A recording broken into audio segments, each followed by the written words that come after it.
ته فلاړې په تلوار به کوي وکیله ډېر نشي ساعت سره ډېر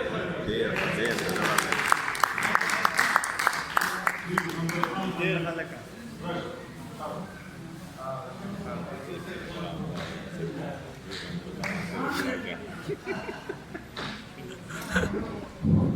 نن د کاغذ د روټین ماتوم واه بیا یې وایه پرچی سرکار چې ابا خاورې شي خو نوم به یې ژوندي وي ابا خاورې شي خو نوم به یې ژوندی خو نوم به یې ژوندي وي سپین کاغذ باندې به ټول عمر ژوندي وي ابا خاورې شي خو نوم به یې ژوندي وي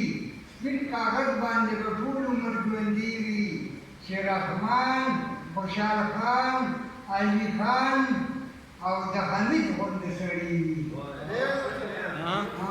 زه راځم په اظهار باندې یو څو شعر وایم چې اظهاره ښه ده چې اظهار دې وکړو اظهاره ښه ده چې اظهار دې وکړو چې د پښتو ژبې خدمت ترې وکړو اظهاره ښه ده چې اظهار دې وکړو چې د پښتو ژبې خدمت ترې وکړو کار دې وکړو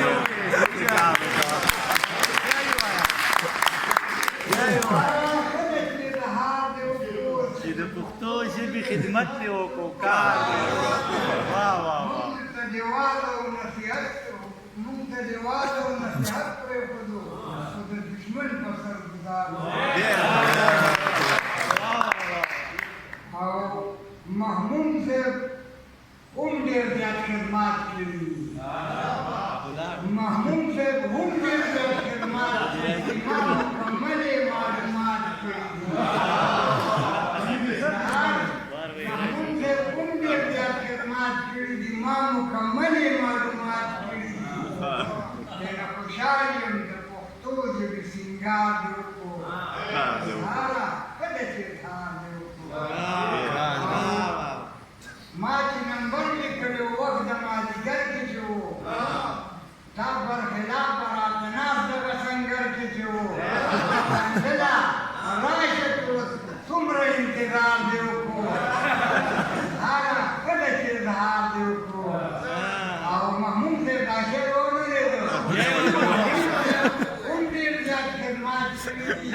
ما یې معلومات کړي دي ټولې دنیا له صفات کړي دي نو زه دې راځي چې د پښتو ژبې سینګار دې وکړو اظهاره ښه ده چې اظهار دې وکړو دې ملګري ته یو غزل ډالۍ کومه دا دانش صاحب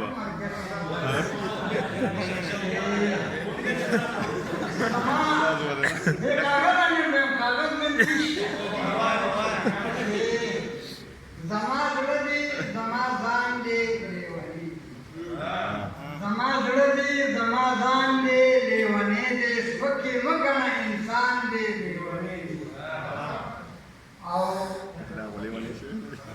زما زړه دې زما ځان دې لیونی دې سپکې مه ګڼه انسان دې لیونی دې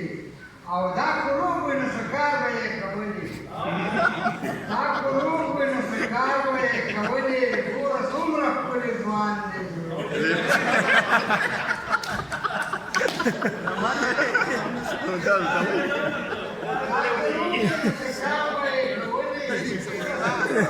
ځوان دی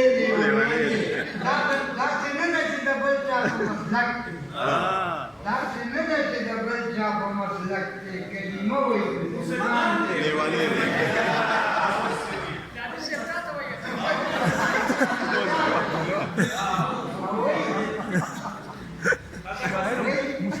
دا نماز